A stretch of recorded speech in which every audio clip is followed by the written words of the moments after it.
গণমাধ্যম, সেটা হোক বিবিসি কিংবা আল জাজিরা বা আরও কোনো চ্যানেল, দেখেছেন কিভাবে আমাদের সন্তানদের উপর গুলি চলেছে।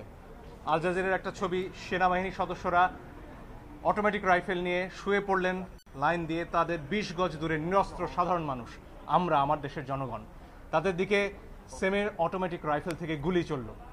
এর দৃশ্য দেখার পরে আসলে বাসায় বসে থাকার কারো কোনো সুযোগ নেই। আমাদের যার যার অবস্থান থেকে প্রতিবাদ করতে হবে, এবং একজন আইনজীবী হিসেবে সেই কাজটি করার জন্য আজকে আমরা আদালতে এসেছি। আমরা আদালতে বলেছি নিরস্ত্র প্রতিবাদকারীদের উপরে গুলি চলতে পারে না, যেটিকে ইংরেজিতে লাইভ রাউন্ড বলা হয়, সেটি করার কোনো সুযোগ নেই। আরও অনেক ভিডিও আপনারা দেখেছেন, একটি কিশোর 4তলা একটা নির্মাণাধীন ভবন থেকে সে ঝুলে রয়েছে, তার কিচ্ছু করার উপায় নেই, ওই অবস্থায় তার ওপর গুলি চলেছে অনেকবার।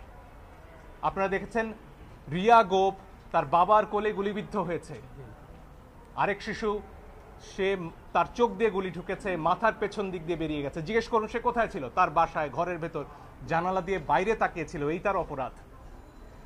এই জন্য আমরা স্পষ্টভাবে বলেছি যারা আন্দোলনকারী তাদের উপরে লাইভ রাউন্ড অর্থাৎ গুলি ছোড়া চলবে না। আপনারা প্রয়োজনে টিয়ার শেল ছুড়ুন, লাঠিচার্জ করুন, রাবার বুলেটও ছুড়ুন, তাতেও বহু মানুষ অন্ধ হয়েছে হয়তো, সে খবর আপনারা দেখেছেন, এত কাছ থেকে রাবার বুলেট ছোড়া হয়েছে।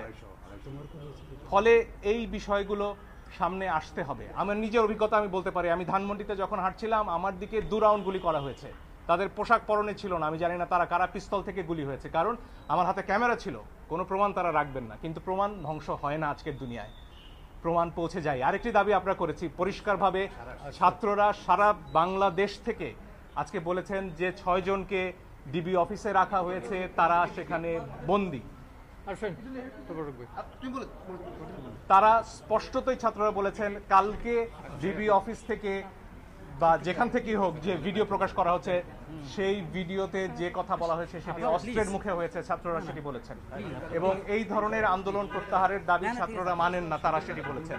আইনজীবী হিসেবে আমার কথা হচ্ছে, যখন গোয়েন্দা প্রধান বলেন যে নিরাপত্তার প্রয়োজনে তাদেরকে তিনি নিয়ে এসেছেন এবং সেখানে তাদের খাবার দাবার করার ছবিও, খাওয়া দাওয়া করার ছবিও প্রচার করা হয়, তখন আমার কথা হচ্ছে হাসপাতাল থেকে একজন মানুষকে, একজন নাগরিককে কিভাবে তুলে নেওয়া হয়, কোন আইনে, আদালতে আমরা এই প্রশ্ন করেছি।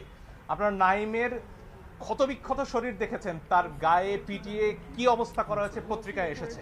আমি জানি অনেক ইলেকট্রনিক গণমাধ্যম দেখাতে পারেননি, কিন্তু পত্রিকায় এসে ছবি আমরা দেখেছি। সেই নাহিদ কে যখন নিয়ে যাওয়া হয় তখন এটা বিশ্বাস করার কোনো কারণ নেই যে তাকে সেখানে আপ্যায়ন করার জন্য নেওয়া হয়েছে। ফলে আমরা আদালতে বলেছি এই 6 জনকে অবশ্যই আদালতের সামনে আনতে হবে এবং তাদের কাছ থেকে জানতে হবে যে তাদেরকে কি আটকে রাখা হয়েছে নাকি তারা স্বেচ্ছায় ডিবি অফিসে বেড়াতে গেছেন। এই প্রশ্নের উত্তর আমরা সবাই চাই।